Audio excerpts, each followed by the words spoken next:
Hello guys, എല്ലാവരും സുഖമായിട്ടിരിക്കുന്നു എന്ന് കരുതുന്നു. ഇന്ന് നമുക്ക് വളരെ ഈസി ആയിട്ട് വീട്ടിലുണ്ടാക്കാൻ പറ്റുന്ന ഒരു ഈവനിങ് സ്നാക്സ് കണ്ടാലോ. ഇത് വളരെ ഈസിയാണ് ഉണ്ടാക്കാൻ, അതേപോലെ തന്നെ വളരെ ഹെൽത്തിയുമാണ്. കുട്ടികൾക്കും മുതിർന്നവർക്കും എല്ലാം ഒരേപോലെ ഇഷ്ടപ്പെടുന്ന ഒരു സ്നാക്സാണിത്. വളരെ കുറഞ്ഞ ചേരുവകൾ മാത്രം മതി ഇത് ഉണ്ടാക്കിയെടുക്കാനായിട്ട്. അതിനുവേണ്ടി നമുക്കിവിടെ വേണ്ടത് നുറുക്ക് ഗോതമ്പാണ്. ഞാൻ ഇന്നിവിടെ 1 കപ്പ് നുറുക്ക് ഗോതമ്പ് വെച്ചാണ് ഉണ്ടാക്കിയിരിക്കുന്നത്. 250 ml കപ്പിന് 1 കപ്പ് നുറുക്ക് ഗോതമ്പ് എടുത്തിട്ടുണ്ട്. ഇതൊരു 3-4 തവണ കഴുകിയതിന് ശേഷം നമുക്ക് ഒരു 3-4 മണിക്കൂർ നേരത്തേക്ക് വെള്ളത്തിൽ കുതിരാനായിട്ട് ഇട്ട് വയ്ക്കാം. അങ്ങനെ 3 മണിക്കൂറിന് ശേഷം കുതിർത്തിയെടുത്തതാണ്. അതിനുശേഷം നമുക്കിതൊരു മിക്സിയുടെ ജാറിലോട്ട് ഇട്ട് കൊടുക്കാം. പിന്നെ വേണ്ടത് തേങ്ങയാണ്. ആ സെയിം കപ്പിന് 1 കപ്പ് തേങ്ങ ചിരണ്ടിയതുകൂടി ചേർത്ത് കൊടുക്കുക.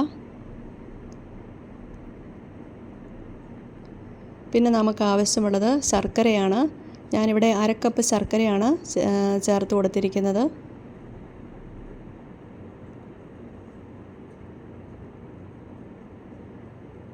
പിന്നെ വേണ്ടത് ഏലക്കയാണ്. ഞാനിവിടെ ഏലക്കായും ബ്രൗൺ ഷുഗറും കൂടി പൊടിച്ചെടുത്തതാണ്. ഇങ്ങനെ പൊടിച്ചെടുക്കേണ്ട ആവശ്യമില്ല. അല്ലാതെ ഒരു 3, 4, 5 ഏലക്ക നമുക്ക് തൊലി കളഞ്ഞ് ഇതിലോട്ട് ചേർത്ത് കൊടുത്താലും മതി. പിന്നെ വേണ്ടത് ജീരകമാണ്. ഞാനിവിടെ 1/2 ടീസ്പൂൺ ജീരകമാണ് ചേർത്ത് കൊടുത്തിരിക്കുന്നത്. പിന്നെ കുറച്ച് ഉപ്പും കൂടി ചേർത്ത് കൊടുക്കുക. പിന്നെ ഒരു 3/4 ഗ്ലാസ് വെള്ളവും കൂടി ചേർത്ത് കൊടുത്തതിന് ശേഷം നല്ലതുപോലെ ഒന്ന് അരച്ചെടുക്കുക. ഈ ഒരു കൺസിസ്റ്റൻസിയാണ് നമുക്ക് വേണ്ടത്.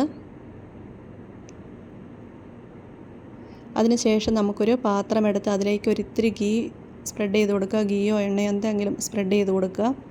അതിനുശേഷം നമുക്ക് ഈ ബാറ്റർ ഇതിലോട്ട് ഒഴിച്ചു കൊടുക്കാം. പാത്രത്തിൻ്റെ അരപ്പാത്രമൊക്കെ മതിയാകും. ഇത് തിന്നായിട്ട് ഉണ്ടാക്കിയെടുക്കുന്നതാണ് നല്ലത്. ഒത്തിരി തിക്കായിരുന്നേക്കാളും ബെറ്റർ തിന്നായിട്ട് ഉണ്ടാക്കിയെടുക്കുന്നതാണ്. ഇനി ഒത്തിരി ബാറ്റർ ഉണ്ടെങ്കിൽ ഒരു 2 തവണയായിട്ട് സ്റ്റീം ചെയ്തെടുത്താൽ മതിയാവും. അതിനുശേഷം നമുക്കിത് സ്റ്റീം ചെയ്യാനായിട്ട് വയ്ക്കാം. ഒരു 20 മിനിറ്റ് ആയപ്പോഴത്തേക്കും വെന്തിട്ടുണ്ടായിരുന്നു. അതിനുശേഷം നമുക്കിത് തണുക്കാനായിട്ട് മാറ്റി വയ്ക്കാം. തണുത്തതിന് ശേഷം മാത്രമേ മുറിച്ചെടുക്കാവുള്ളൂ. കണ്ടോ, ഇത് വളരെ ഈസിയാണ് ഉണ്ടാക്കാൻ. ഇത് വളരെ സോഫ്റ്റുമാണ്. നമ്മൾ ഈസ്റ്റോ ബേക്കിംഗ് സോഡ ഒന്നും ചേർക്കേണ്ട ആവശ്യമില്ല. അല്ലാതെ തന്നെ വളരെ സോഫ്റ്റാണ്. ഒരു പ്രാവശ്യം ഉണ്ടാക്കി നോക്കിയാൽ പിന്നെ നമുക്ക് ഉണ്ടാക്കി നോക്കാനായിട്ട് തോന്നും. അത്രയ്ക്ക് ടേസ്റ്റാണ്. അപ്പോൾ എല്ലാവരും ഇതൊന്ന് ട്രൈ ചെയ്യണേ. വീഡിയോ ഇഷ്ടമായെങ്കിൽ ലൈക്ക് ചെയ്യാനും സബ്സ്ക്രൈബ് ചെയ്യാനും മറക്കരുതേ. കണ്ടില്ലേ, ഇത് നല്ല സോഫ്റ്റാണ്. അപ്പോൾ എല്ലാവരും ഇതൊന്ന് ട്രൈ ചെയ്തിട്ട് ഫീഡ്ബാക്ക് അറിയിക്കാൻ മറക്കരുതേ.